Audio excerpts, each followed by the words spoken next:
"You're not getting a seat at the table this year," my dad said as he slid my sister her new car keys over Thanksgiving dinner.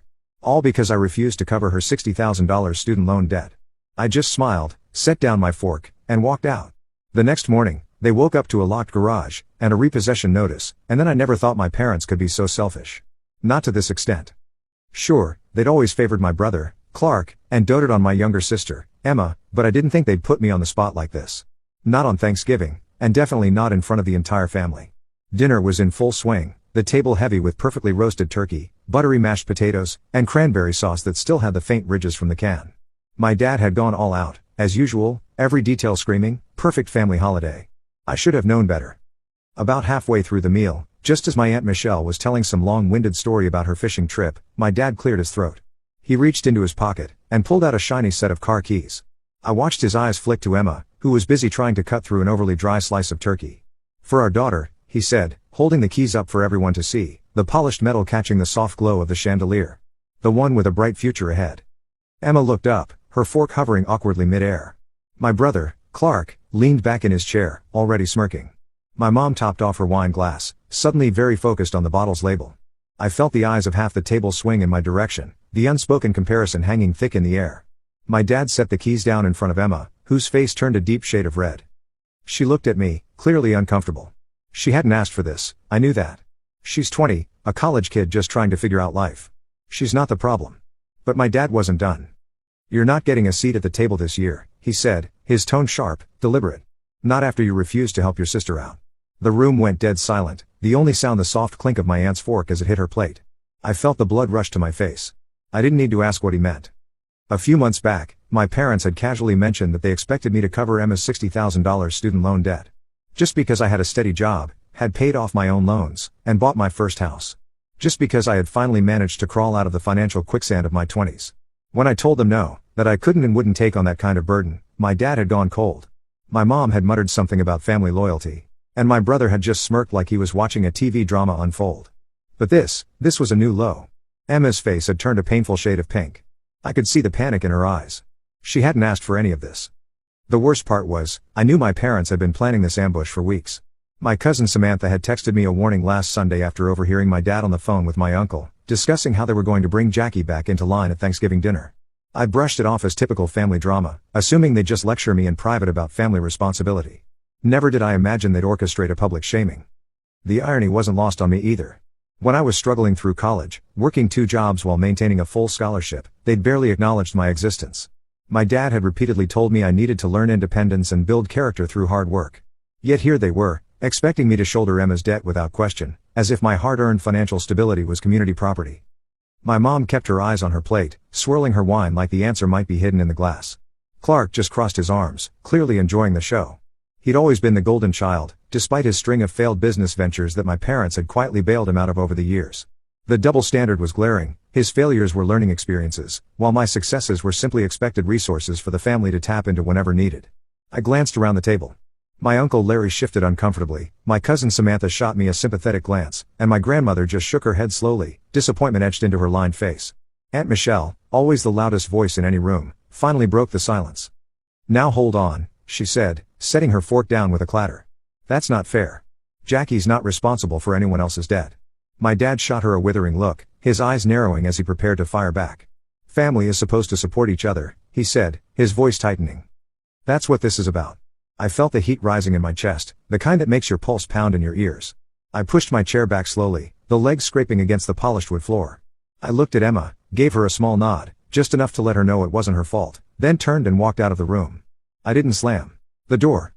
I didn't say a word. I just left, the cold November air hitting me as I stepped outside, my breath coming in sharp, angry clouds. That night I barely slept. I kept running the moment over and over in my head, each replay making me angrier. I thought about all the years I'd put my family first, all the sacrifices, the late nights, the holidays missed because of work, and this was how they repaid me. By trying to publicly shame me into footing a $60,000 bill. By morning, I was done being their safety net. I made a few calls, pulled a few strings, and by the time my parents woke up, their world had started to unravel. The garage door wouldn't budge, a thick, official-looking notice slapped across it in bright red letters, "Seized property." They didn't even realize their car insurance had been frozen until my dad tried to call the dealership in a panic. I could picture the scene in my head, my dad in his robe, standing in the cold garage, his phone pressed to his ear, struggling to make sense of the chaos. My mom still half asleep, fumbling with the remote, trying to get the door to budge, and Clark's confused, irritated voice in the background. It was just the beginning. I expected the phone calls to start early, but it took until just past noon for my father's number to light up my screen. I let it ring. He called again, and then my mom back to back, each call shorter and angrier than the last. I finally picked up on the fifth attempt, more out of curiosity than anything else. "Jackie, what is going on?" My father snapped, his voice high and strained. "Why is our garage locked? Why are our accounts frozen? Is this some kind of sick joke?" I leaned back, stretching my legs out on my small, second-hand couch, feeling the quiet satisfaction of a well-laid plan unfolding. "It's not a joke, Dad. It's business." He sputtered, caught off guard. "Business? Your family. You can't just." I cut him off. "Funny, I thought family meant mutual respect. Not trying to publicly humiliate your daughter in front of everyone. Not treating me like an ATM just because I managed to get my life together." There was a long pause. I could hear my mom in the background, her muffled, confused questions only adding to the chaos on their end. My dad, ever the control freak, must have motioned for her to stay quiet, because he came back to the phone a moment later, his voice tighter but a little more controlled. "Jackie, this isn't the way to handle things. You've taken it too far." I almost laughed. Too far? After years of bending over backward for them, after that Thanksgiving stunt, this was what he considered too far. I took a deep breath, forcing my tone to stay even. "Dad, you wanted to teach me a lesson at dinner, right? About loyalty and support? Well, consider this my lesson to you. Actions have consequences." I hung up before he could respond. Over the next few days, the fallout spread. They discovered that the car insurance, still listed under their joint business account, had been suspended due to a sudden and unexplained audit. I might have had a hand in that, leaning on a friend in the industry. The garage lockout was a more personal touch, a reminder that I still had a few cards left to play. Even their country club membership had mysteriously been flagged for review. My father lived for his Saturday golf games, where he networked with potential clients and boasted about his family business acumen. Now he'd have to explain to his business associates why his membership card was being declined at the entrance. The small vindication tasted sweet. I wasn't proud of how petty I'd become, but years of being the family doormat had hardened something inside me. Every time I'd tried to establish boundaries in the past, declining family loans, refusing to work unpaid overtime at the family business, even just spending holidays with friends instead of family, I'd been made to feel like a traitor. The guilt trips, the passive-aggressive comments, the not-so-subtle comparisons to more devoted children. It had become a suffocating pattern I couldn't break. Until now. The family chat exploded. My Uncle Larry, who had always been the quiet observer, finally snapped, calling my dad out for trying to publicly shame his own daughter. Aunt Michelle added fuel to the fire, pointing out that if anyone needed a reality check, it was my parents. Amidst the chaos, my grandparents reached out. I'd always been close with them, the kind of bond that only grows when you spend long summers on their old farm, learning to drive an ancient tractor and listening to your grandmother's stories about the good old days. My grandfather's voice was soft but firm when he called me, "Jackie, honey, your father's been raising hell with the family, saying you've gone rogue, but I've heard what really happened. Don't let them bully you. You're doing the right thing." My grandmother, the quiet, steady type, didn't say much when she got on the line, just a low, gravelly, "Proud of you, kiddo?" Those few words, coming from her, meant more than 1,000 apologies from my parents ever could. As I hung up, I felt a strange mix of relief and anticipation. I knew my parents wouldn't back down. I knew the storm was just beginning. But for the first time in a long while, I felt like I had my footing. And I had a few more moves planned. The calls from my parents tapered off after that first chaotic day. But I knew them too well to believe they backed down quietly. I could picture my dad pacing the living room, his phone clutched tight in one hand, his perfectly manicured nails digging into the leather armrest as he plotted his next move. My mom, meanwhile, would be standing by the fireplace, swirling her wine like some brooding movie villain, trying to figure out where she lost control. It didn't take long for their retaliation to hit. I came home from work a few days later to find my front door wide open. My heart dropped. I rushed inside, my mind jumping to worst-case scenarios, but nothing was missing. Instead, everything was just moved. My books, usually lined up neatly on my shelves, were stacked haphazardly. The framed photos on my mantel were turned backward. My desk drawers were pulled out, contents dumped onto the floor like someone had been searching for something. I found my kitchen cabinets open, my plates and cups stacked in a careless pile on the counter. But it was the note on my refrigerator that made my blood run cold. "Family takes care of each other. You'll come around." No signature, but I didn't need one. I grabbed my phone, hands shaking with a mix of anger and disbelief, and dialed my parents. My dad picked up on the second ring, his voice calm, almost amused. "Jackie, honey," he said, drawing out each word, "I see you've been home." I felt my jaw tighten. "What the hell did you do to my place?" "Oh, don't be so dramatic, He replied, sounding almost bored. It's just a reminder. You're still part of this family, whether you like it or not.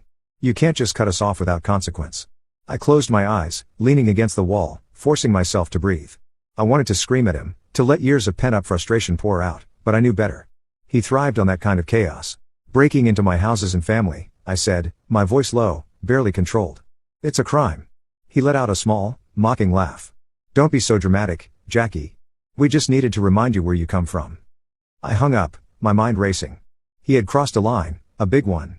I spent the next few hours putting my place back in order, trying to calm my nerves, but the rage sat heavy in my chest, a cold, sharp weight that refused to settle.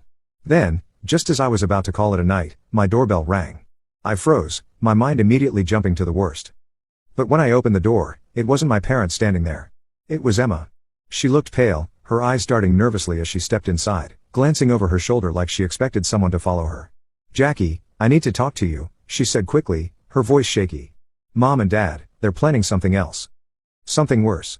I closed the door behind her, my mind spinning. I'd been ready for a fight, but this was starting to feel like a war. Emma stood in my living room, her hands shoved deep into the pockets of her hoodie, eyes flicking nervously around like she was expecting my parents to burst in at any moment. I motioned for her to sit, but she just leaned against the arm of my couch, her foot tapping anxiously on the hardwood floor. They've lost it, Jackie, she said, her voice low, words tumbling out like she'd been holding them in for too long. Dad's been on a warpath since Thanksgiving.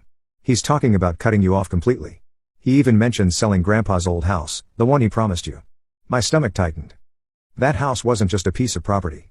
It was where I'd spend my childhood summers, where my grandparents had taught me about hard work and loyalty, where I'd first learned to drive, hands shaking as my grandmother calmly coached me from the passenger seat. It was supposed to be my inheritance, a piece of our family's history. I took a slow breath, trying to steady myself. Why tell me this, Emma? You're not exactly on their hit list. She looked down, her shoulders slumping. Because this isn't right. You've done so much for them, for all of us. You paid your way through college, never asked for anything, and now they're trying to turn you into the villain because you set a boundary. I felt a flicker of something like pride, mixed with a deep, simmering anger. I hadn't expected Emma to take my side, not after the way our parents had pitted us against each other. What else did they say? I asked, my voice tight. Emma hesitated, rubbing her hands together, clearly struggling with whatever came next. They've been talking about pulling you back into the family business, whether you like it or not. Dad said if you won't play ball, they'll make sure you don't have a choice. He even talked about cutting off your business contacts, leveraging their connections to freeze you out. I felt my pulse spike. This was more than just a family spat. This was a full-scale assault. They're really that desperate? I asked, my voice tinged with disbelief.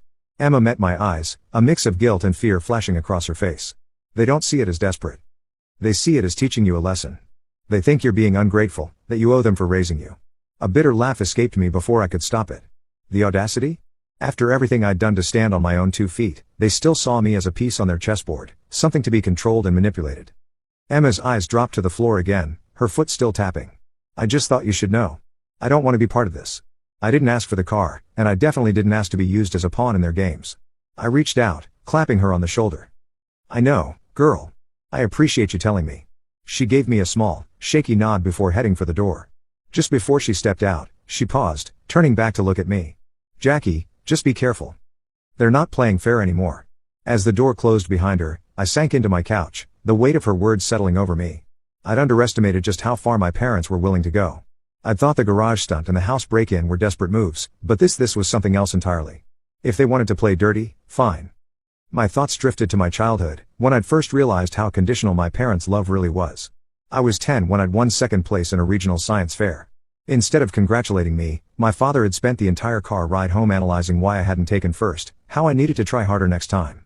Meanwhile, Clark had received lavish praise for simply participating in a school play, and Emma's smallest achievements were celebrated with dinners out and proud announcements to everyone they knew. The pattern had only worsened as we grew older. When I got into college with a partial scholarship, my father had barely acknowledged it, focusing instead on how I'd need to work to cover the remaining costs. When Clark got rejection letters from his top choices, my parents had hired tutors, made donations, pulled strings, anything, to ensure he didn't face disappointment. For years, I'd told myself it was just their way, that they were tougher on me because they saw my potential. But now I understood the truth. I was valued only for what I could provide, for how I could serve the family narrative. My success wasn't celebrated, it was annexed. I could do the same. I picked up my phone, scrolling through my contacts until I found the number for my lawyer. It was time to take the gloves off. I spent the next few days preparing, moving like a woman possessed. If my parents wanted a war, I'd give them one, but on my terms. They thought they could bully me into submission, corner me into playing the obedient daughter again, but they had no idea how far I was willing to go to protect the life I'd built. First, I locked down my business. I reached out to my key clients, quietly moving contracts and sensitive information to a separate, untouchable LLC I'd set up years ago for just this kind of emergency. I cut my parents out of every professional connection they might have tried to poison, severing ties before they even had the chance to make their move. Next, I turned my attention to the family business, the source of their financial power. My mother had always been the face, but it was my grandmother who had truly built it, brick by brick, decades before my parents had even entered the picture.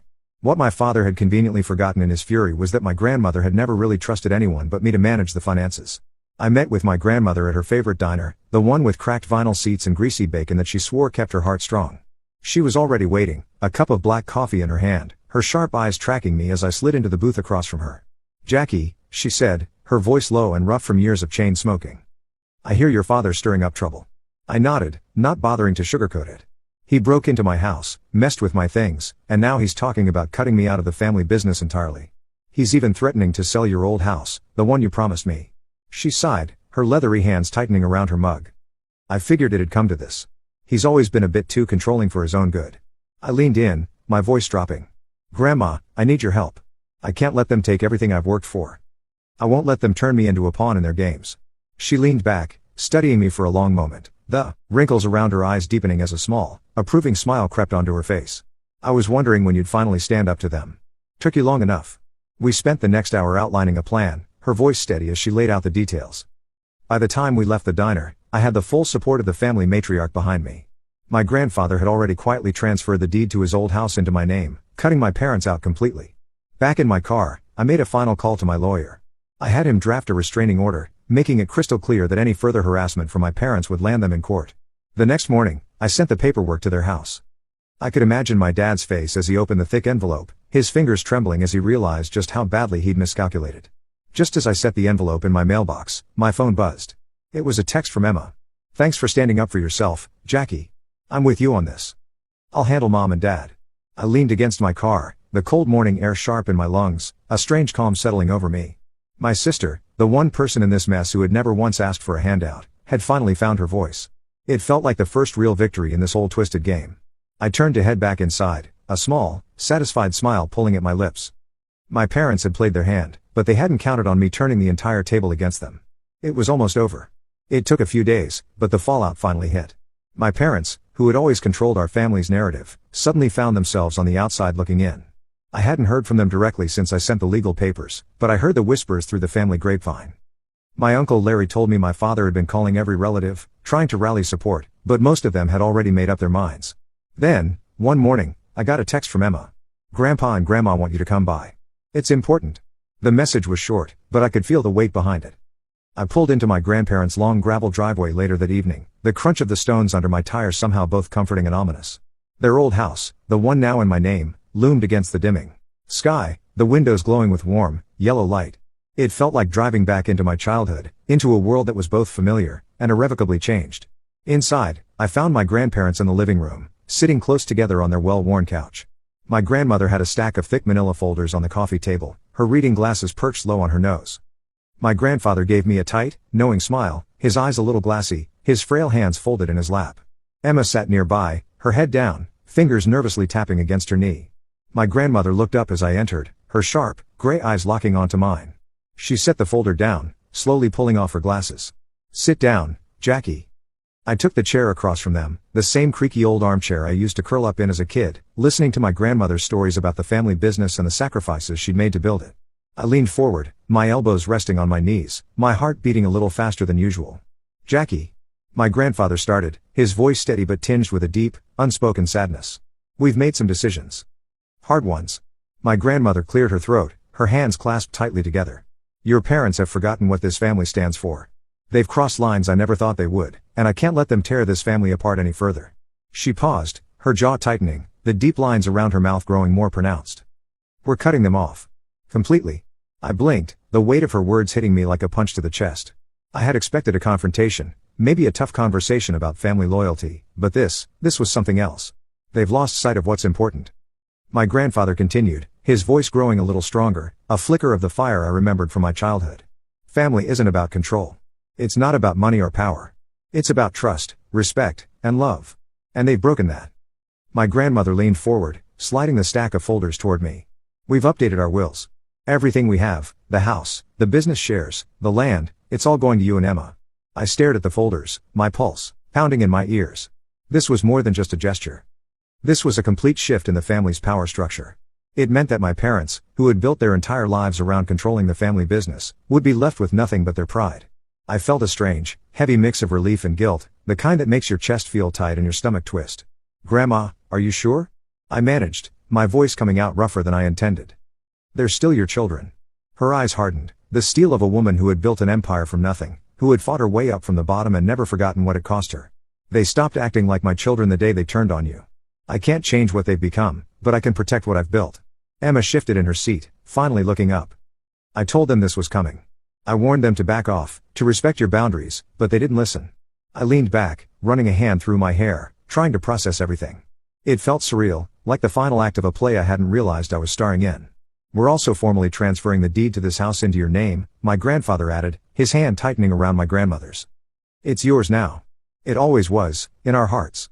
The room fell quiet, the only sound the soft tick of the old grandfather clock in the corner, each second echoing the slow, deliberate closing of a long chapter.